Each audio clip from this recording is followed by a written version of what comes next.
नमस्कार दोस्तों, आज हम आपको महाभारत और रामायण के 5 सबसे शक्तिशाली रथों की कहानी सुनाने जा रहे हैं। ये रथ न केवल अपनी शक्ति के लिए प्रसिद्ध हैं, बल्कि इनकी कहानियां भी अद्भुत हैं। महाभारत और रामायण ये दोनों ही महाकाव्य हमें वीरता, शौर्य और धर्म की गाथाएं सुनाते हैं। इन कहानियों में राजाओं और योद्धाओं ने शक्तिशाली रथों पर सवार होकर युद्ध लड़े और इतिहास रचा। तो चलिए दोस्तों, इन असाधारण रथों के बारे में जानते हैं, उनकी शक्ति और रहस्यों को समझते हैं और उनसे जुड़ी रोचक कहानियों में खो जाते हैं। तो चलिए शुरू करते हैं। पांडुपुत्र अर्जुन धनुर्विद्या में निपुण, महाभारत के महानायक। उनका रथ कपिध्वज भी उतना ही प्रसिद्ध था जितने खुद अर्जुन। कहते हैं कि यह रथ स्वयं अग्निदेव ने अर्जुन को प्रदान किया था।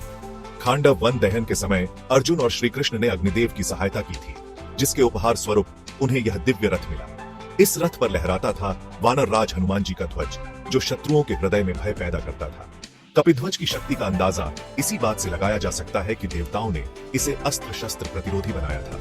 और तो और सारथी के रूप में स्वयं भगवान श्री कृष्ण विराजमान थे, जिन्होंने अपनी लीला से अर्जुन और उनके रथ को युद्ध में अजेय बना दिया। कुरुक्षेत्र के धर्म युद्ध में कौरवों की विशाल सेना भी अर्जुन और उनके कपिध्वज रथ का सामना नहीं कर सकी। यह रथ अर्जुन की वीरता और श्री कृष्ण की कृपा का प्रतीक बन गया। लेकिन कहते हैं कि जैसे ही अर्जुन युद्ध समाप्ति पर रथ से उतरे, वैसे ही यह दिव्य रथ भस्म हो गया, मानो उसने अपना धर्म निभा लिया था और अब उसे इस भौतिक संसार में रहने की आवश्यकता नहीं थी। अर्जुन का कपिध्वज रथ शक्ति, वीरता और दिव्यता का अद्भुत संगम था, जो आज भी हमें प्रेरणा देता है। सूर्यपुत्र कर्ण दानवीर, अस्त्र विद्या में पारंगत। उनका रथ सूर्य रथ भी उनकी ही तरह तेजस्वी था। यह रथ कर्ण को उनके पिता सूर्यदेव ने वरदान स्वरूप प्रदान किया था। सोने से निर्मित यह रथ सूर्य की तरह चमकता था और शत्रुओं की आंखों को चकाचौंध कर देता था। इस रथ में दिव्य अस्त्र शस्त्रों का अकूत भंडार था और इसका तेज इतना प्रखर था कि दुश्मन पास आने से पहले ही भयभीत हो जाते थे।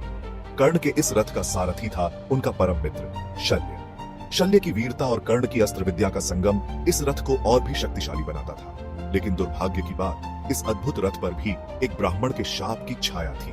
शाप के कारण युद्ध के महत्वपूर्ण मोड़ पर रथ का पहिया धरती में धंस गया।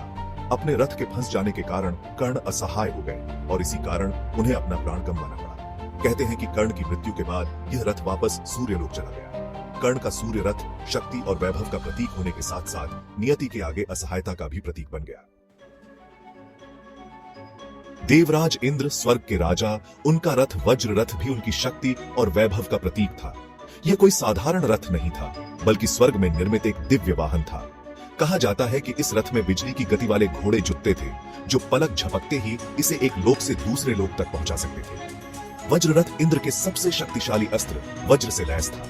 इसके अतिरिक्त यह रथ अनेकों दिव्य अस्त्रों और शस्त्रों से सुसज्जित था, जो इसे अजेय बनाते थे। पुराणों में वर्णित है कि इंद्र ने इसी रथ पर सवार होकर वृत्रासुर जैसे अनेकों शक्तिशाली राक्षसों का संहार किया था।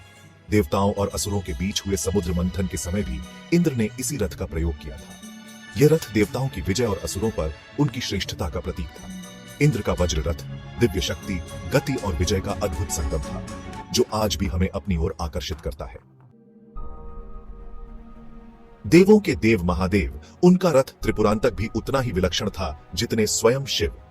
यह रथ विश्वकर्मा द्वारा निर्मित था, जो देवताओं के शिल्पी थे। इस रथ को बनाने में स्वयं सृष्टि के तत्वों का उपयोग किया गया था। कल्पना कीजिए, इस रथ का आधार थी हमारी पृथ्वी और पहिए थे सूर्य और चंद्रमा।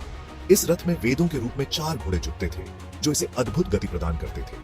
इस रथ का सारथी कोई और नहीं, बल्कि स्वयं ब्रह्मा जी थे। कहा जाता है कि इसी रथ पर सवार होकर शिव ने त्रिपुरासुर नामक दुराचारी असुर का वध किया था। त्रिपुरासुर ने 3 पुरियों का निर्माण कराया था, स्वर्ण, रजत और लोहे से बनी हुई। ये पुरियां आकाश में विचरण करती थी और देवताओं के लिए खतरा बनी हुई थी। शिव ने त्रिपुरांतक रथ पर सवार होकर एक ही बाण से इन तीनों पुरियों को ध्वस्त कर दिया था। यह घटना शिव की शक्ति और पराक्रम का प्रतीक मानी जाती है। शिव का त्रिपुरांतक रथ दिव्य शिल्प कला, ब्रह्मांडीय शक्ति और असुरों पर विजय का अद्भुत संगम था, जो हमें आज भी विस्मित करता है।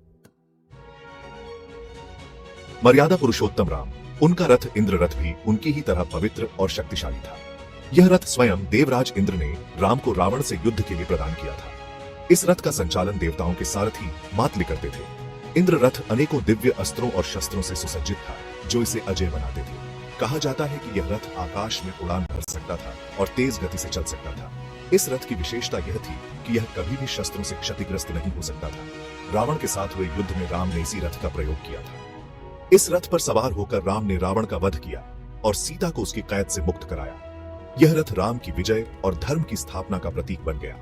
राम का इंद्र रथ दिव्य शक्ति, नैतिकता और धर्म की विजय का अद्भुत संगम था, जो आज भी हमें प्रेरणा देता है। तो दोस्तों, इन रथों में से आपको कौन सा सबसे अद्भुत लगा? कमेंट में बताएं। महाभारत और रामायण के ये रथ न केवल वीरता और शक्ति के प्रतीक थे, बल्कि उन युग की तकनीकी प्रगति को भी दर्शाते हैं। ऐसे ही रोचक वीडियो के लिए चैनल को सब्सक्राइब करें। जय हिंद।